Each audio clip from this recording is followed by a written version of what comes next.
Lucky, this is a fantastic place. You know, I've heard about Dearbulbur for the last 30 years, but I never thought this was anything like this. Can you tell me how you started this? I happened to come here, not that I really started it. What happened was that my elder brother, who was by way of being a president's counsel, Nimal, yes. yeah, well, he had fought some legal action for his first wife's brother-in-law, a rascal, and won him back his many years of, whatever. And that guy offered him this land in lieu of his fee. And he brought him here and with a wave of his hand indicated 195 acres that belongs to someone else. Only these 5 acres belong to him. Right. My brother, being a lawyer, said very good, done deal.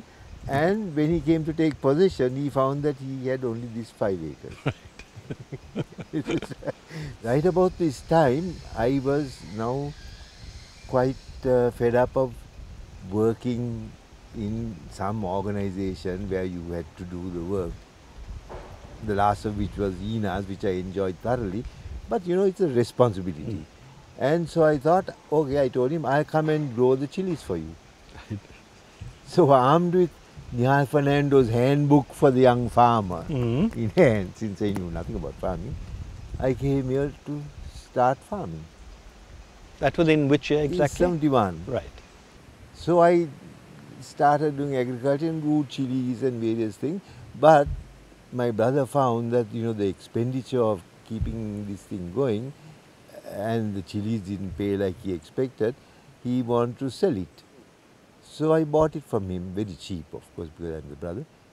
And then I had the land and farming going on, but I couldn't afford to pay guys to farm. So there were various guys around with me and what. So I told them, look boys, we'll grow the thing and share it. I can't afford to pay you, but I can afford to give you all to eat and drink in the meantime till we get going. And so it was a commune. This is at the time now inspired by, who? Kuru Gunawardhana, who was now enunciating the Maoist. Right, of course. So inspired by all of this, it was then a commune, which worked. We grew things wonderfully well. There were all sorts of squabbles and fights as usual, like in any commune. But then I couldn't sustain it anymore, and then I had to go back to doing art and architecture and all the stuff I had been doing earlier to earn money. No, that's absolutely wonderful, Lucky. I mean, what is interesting is that, until I came here, I knew you mainly as a fantastic artist, superb sculptor, who I knew had worked with ENA. You also, both of you, very involved in Jeffrey Bawa's work. Yeah. So can you tell me about what it was like working with those two, and also some of the projects, that fantastic chandelier in Parliament. Yeah. The chandelier in Parliament, now by this time I had, as it were, gone native according to Jeffrey, who disapproved of all of this. Right, of course. And so I, coming to Colombo, I just dropped in him on the office and he said, wonderful, Lucky, good that you've come. I want a chandelier for the Parliament chamber. And he showed me a section drawing of it. So I said, okay, give me a pen, and immediately drew an idea which I had already been working on, because I was drawing in great detail the double coconut palms in the Peradene Botanical Gardens, which are wonderfully geometric growth patterns. And I immediately drew that and said, that's it. And he said, great. So that's the explanation of those absolutely wonderful curlicues and all those things. The unfolding of the giant, the double coconut palm. Incidentally, that sculpture there is a double coconut fruit. Which is one of those fantastic things which had a strange name. I can't remember what it was. Well, it's called the coco de mer. Right. And Lodicea something or other, I can't remember botanical name. But then, there's that sculpture, then your other, well, there are lots of fantastic ones, but I Yeah. remember particularly that superb spiraling staircase at the lighthouse. What Yes. inspired that?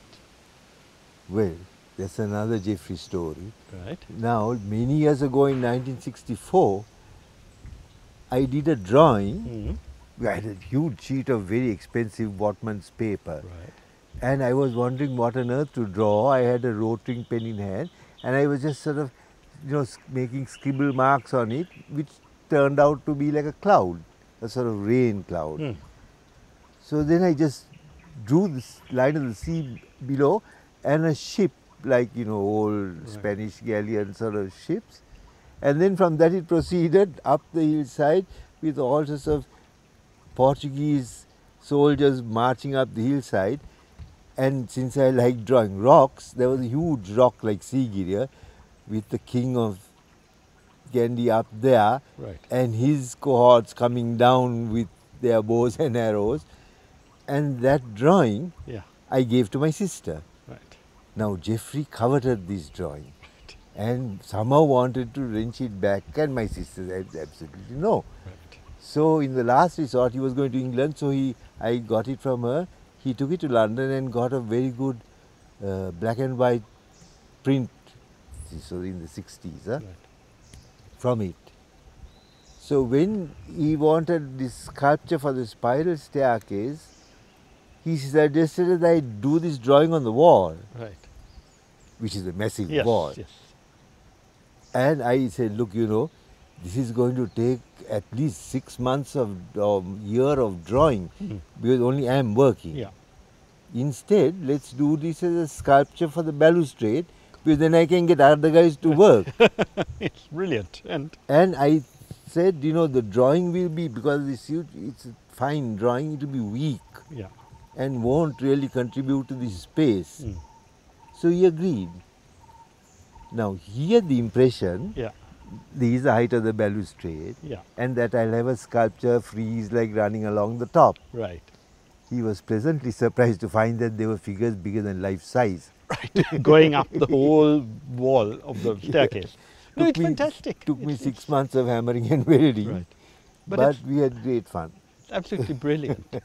Then you also said that, when you left in 71 to come here, that you had been working with Ina de Silva. That Yes. must have been a fantastic experience as well. I wouldn't use the word working with Ina de Right. Silva. You don't work with her. Right. You have adventures. That's great, yes. Yes. So when did you all start this? Because she had been a wife of an IGP. Okay, let me tell you how I got. Now, Jeffrey was designing a house for Ina. I was Jeffrey's principal assistant, so I was doing all the drawings. So I met Ina as a client when she had come to discuss, and I was asked to bring the drawings and explain and this and that. That was in the 50s, was it? No, it was 60, Sometime, right. maybe 60 or 61. Right. However, but then in the evening, I met her again at Cora Abrams' art class, because I was teaching there. And Anil and Kusum, her children, were also in the classes there. So we met again, and right at that time I was demonstrating how to do silk screen printing. So Ina watched this and told me, look, Laki, Anil and I are experimenting in batik. And you're also into fabric. Why don't we, things about this, why don't we put our heads together and have some fun? So I said, by all means, that'd be delightful. And so we started. First of all, we didn't know the first thing about batik. So we looked up the Britannica Encyclopedia, which gave you an outline that it was a wax resist form, it said. So with that little bit of knowledge, we started using wax on cloth and experimented dyeing with, mercurochrome and quink ink and various things. But finally, Ina got hold of Haley's, someone other's dye thing, who introduced us into dyeing. And major experiments ensued, and we started doing batik in a big way. She had a whole lot of girls working in her courtyard, and we were putting on the pavement sale. Now, just at this time, Jeffrey was in Rome, Mm. and I had been wanting to move out from there. So I took the chance and told him, look, I'm sorry, Jeffrey, but when you come back, I won't be working with you anymore because I'm going across to start doing dyeing and batik with Ina. How did he react? I mean, Well, he took it well, Yeah. you know. because he loved both of you. I mean, you Yeah, were his yeah. main collaborators over Yeah, the yeah. years. So then I started 10 years of having marvelous adventures with Ina, from butterflies to astronomy to poetry to you name it. Uh, the whole company was an excuse for adventure and fun and games. Because I think I knew you were director, and I think Anil was involved, and Yeah, Ina. and Reggie. Wijesinha, who was Yeah, a yeah. poet and literary man. Reggie was supposed to be our finance minister, knew nothing about finance Reggie, whatsoever. nothing, yes. But he was there because when we want to find out something about Boolean algebra or whatever, Reggie was the source. He had a library of wonderful books. And he would immediately give us a little discourse on whatever topic that we were Yeah. pursuing. Ina said, you know, he also could, everything was literary oriented, art oriented. Yeah, yeah, Must have been a yeah. wonderful group. Oh, we had a wonderful time. Now, I remember that pavement sale. I was a little boy at the time. Yeah. But it was so extraordinary to find a sort of pillar of fashion with these Don't two. ever say that, my dear pillow. You'll have to edit that out if you're ever going to show this to her. Fashion, Yeah. style, but not fashion with Ina. No, I think she'd be cross. I agree. But you know, there were this suddenly turning into creations Yeah.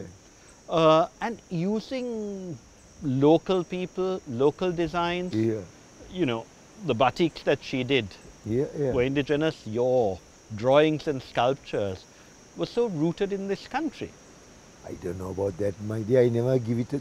Neither she or I gave any thought to where the roots of this art were, because we were using wonderful illustrations of Egyptian textiles, and she had a massive book of Indian textiles and I don't know, Burmese, and you know, so there were so many wonderful things, and these all crept into what we were doing. We really didn't think, you know, we must have a root in our country. Well, I'm not sure. But, you know, your family Yeah. was one of the most sort of involved. Your mother, I think, was one of the first female members of parliament from a very left-wing background. Am I right? Laki Senanayake. Yes. She was a member of parliament for Kirialla. Kirialla, was it? Oh, that's where I have a little cottage now. Ah. Beautiful part of the world. I was. That's her home? No, no, it wasn't her home. And she was by no means a politician. What happened was, my father, who was a politician and was being on and off being thrown into prison by the British, the Sama Samaj Party, since he was heart patient, he told my mother, look, you know, you put your name forward as the candidate. I'll do all the work from the background. Right. Now my mother, who sensibly knew that this man with his heart can't sustain a family of 6, she was a superintendent of a coconut estate during the last war, the last stage of the war, and possibly the only woman superintendent of any estate that I know so far. Was that a family estate, or she was No, working no, for a it company? was one of Harold Pires' estates. He was a great left-wing sympathizer, Right. but rich man.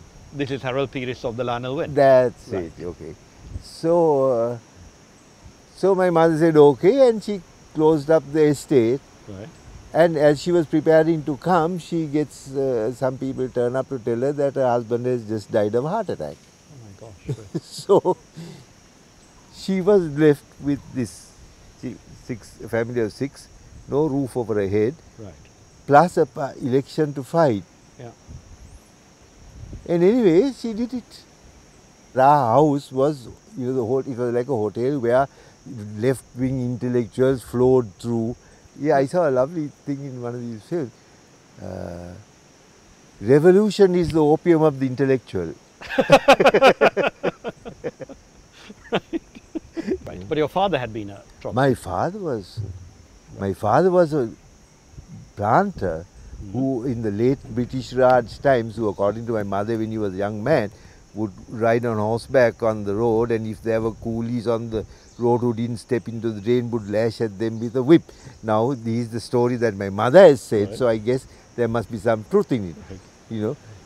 So he was part of the British establishment Yeah, plus a so, Trotskyist. but then I think he got in friendly with Philip Goodwin and NM, and somehow the left-wing intellectual. Maybe he also saw that this was wickedness. Right. So, but he must have died quite young. Yeah, he was 49 years when he died, and so he turned court, as it were. So that was the first time he was going to contest, or had he contested? Yeah, no, that was the first time he was. And why Kirialla? Did the family have connections? No, there's no. There are Sansamaj view is that you guys should be able to contest anywhere. Right. You're speaking for the people, and people are everywhere. So there wasn't the feudal aspect that No, either SLFP or UNP no, had. they just decided you go here. There was some, I guess Philip would have stuck with Borlogoda and where he had influence. Yeah. But there were areas that no one had influence. So these people went there. Yeah. But before that, they were essentially Colombo based, were they? And Yeah. And of course, your brothers and sisters, although radical in their ways, are much more, let us say, established in society. And Nimal was a very famous criminal lawyer, wasn't he? Yeah, well, more than that, he was, what you call like Amnesty International, he was fighting civil rights internationally as well. No, I think their devotion was for cases, but he was hearing cases of all sorts. And I can write a book about him and the law. Well, I mean, I remember soon after I came back and began to understand a bit about politics, during the Jayawardena government time, Nimal was one of the few lawyers who stood up against them. He was the only person who stood up for Mrs. B and for Kumaratunga. Right. You know? Yes. Of course, when Jayawardena jailed Vijay Kumaratunga. Vijay Kumaratunga and Chandrika, once I had dinner with her on one of the rare occasions, and she knew my brother because he was her lawyer. Right. And she was telling me, you know, when Nimal finally got the court to grant him access to consult and see his client Vijay in jail, he comes to her and says, you know, what does Vijay like to drink? Whiskey or brandy? Or so Chandrika said, are you crazy? You can't take alcohol into the prisons. Yeah, don't talk rubbish, and pulled out one of these slim hip flasks and said, fill it with brandy, and he took the scene. Now here's the President's Council. Can you imagine whatever ensued if they caught him? Right. Well, I suspect most of the jailers at that time would have been quite sympathetic to Vijay. No, but that's the sort of thing he did as a lawyer. But were you also involved in some of the stuff Ina did? I know when I produced that book for her when she was 80. Yeah. And I asked you to write. Yeah. You said, no, I can't write, but I give you a poem. Yes. And it was a wonderful poem. But all about the jungles. When I need to give someone a gift, I think, you know, I need to do something like do a drawing or so in most cases, I like you playing around with words, I make up little poems. Right. Just funny things. So I now have quite a collection of these, which I'm one of the days going to bring out a little book of what I call involuntary verse. Other things that struck me about, you know, that poem and so on, I had this impression that part of your work together, as you said, was great fun. Were you ever involved in things like Ham and Hyle? Yeah. Oh, wonderful. Ham and Hyle, Ian and I became the official caretakers of. Tell me more about Ham and Hyle. I've only been there once. You know Herbert Kenneman? Yes. Well, Herbert Kenneman had moved to Fort Hammerhill, and he was a great friend of Reggie's, which is how we knew him. And then he got a heart attack, so he had to abandon the thing and come inland. Right.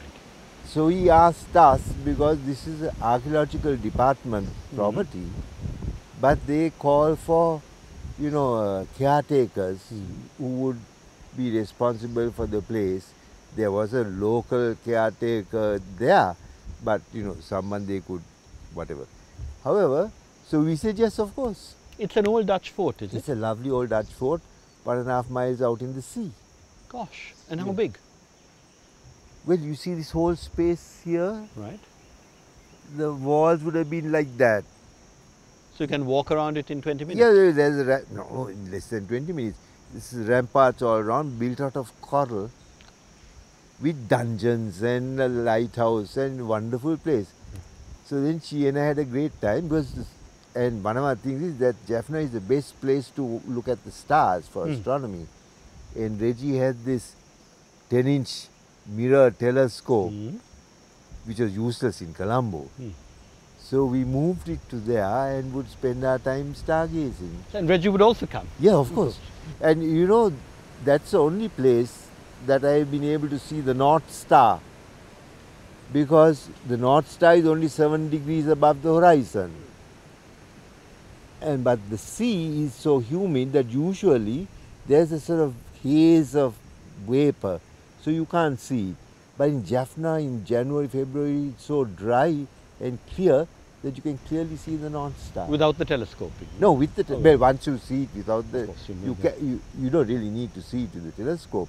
You can see it. The telescope you see is slightly bigger. Which period was this? Obviously before you left. So yeah, would have been 60s? well, I think 67, 68, 67 to... Right. And we bailed out just before the insurgency in 71. Right, because I was told that Wijesinha, who led the 71 insurgency, was kept there at one point. It became a sort of high security prison. Right. So we bailed out just in time. Right. Wonderful place, we had great adventures. Bird watching, of course. Jaffna is a place. Yes. Because of course the Jaffna fort was still there. Yeah, yes, everything was there. Right. No, that must have been an absolutely great time to stay. Did Ina take her family there as well? Yes, yes, yes. And not only her family, her pots and pans and all the 5-course meals you would cook. Yes. Now, of course, Ina during those first years was very much batik. Yeah. And then, well, as we know... But handcraft of all sorts. She was doing elephants and various other stuff. Even from the start? Yes, yes. Elephants started pretty much alongside of the batiks. Right. Painting, to give these people work. So various other things she started off at the same time, I didn't want all sorts of things. But of course, as you said, you left them in 71, and then after her husband died... I left working with Ina in 69, I think. Right. But I was still designing for a year after I left. Right. Because so that they could carry on without too much of a break. But you still do as it were, assignments, because I know there was that Syrian castle. Yeah. I call it Syrian castle, which Anjalendran, who in a sense was one of Jeffrey's pupils, built in Valigama.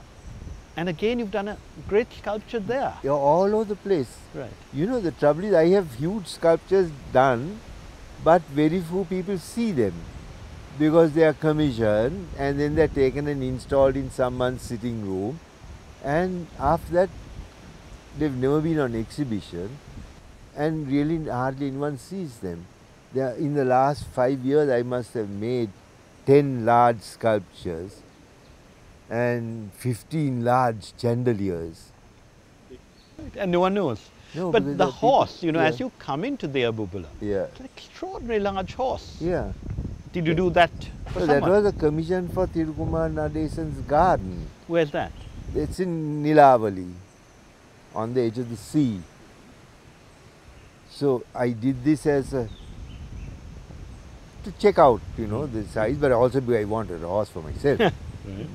But this is different. This horse is like, I intended to be wrapped in ficus roots. Yes.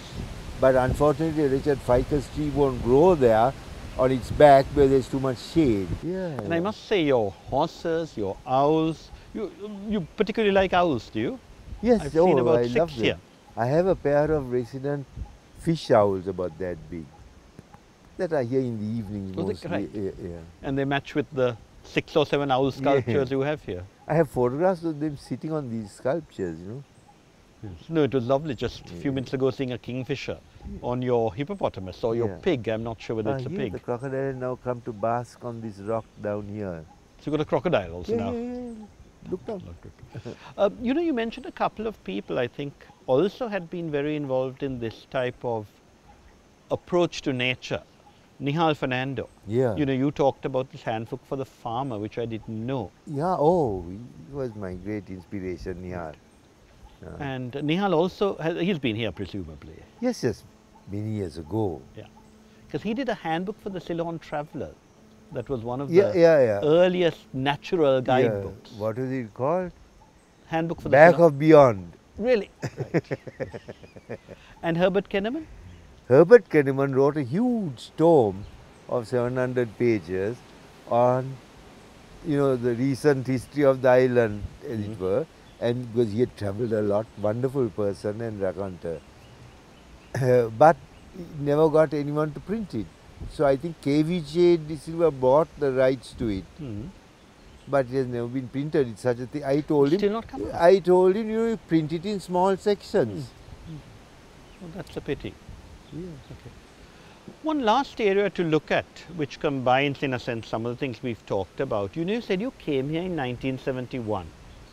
That was just after the insurgency? Just with the insurgency. Right. So did you all have political problems here? Because this is No. quite a poor area, isn't it? No, And we didn't have, I didn't have political problems, but the village 3 kilometers down the road was a hotbed of JVP youth. And so there was a major battle going on between them and police. So you were here in April 1971? No, I think I came in just after that. But there was... Yeah, I had moved, but I had been, I think, in somewhere else, and I came back just after the thing started. So many youngsters here took part and died, did No, not the guys here. These, they? not But the village? village, God knows what happened there. I hope they didn't. But it was known to be a, you know, JVP area, as they call it, and the police would dash up and down and things like that. Right, because Dambulla was quite a poor area. Yes, no? yeah.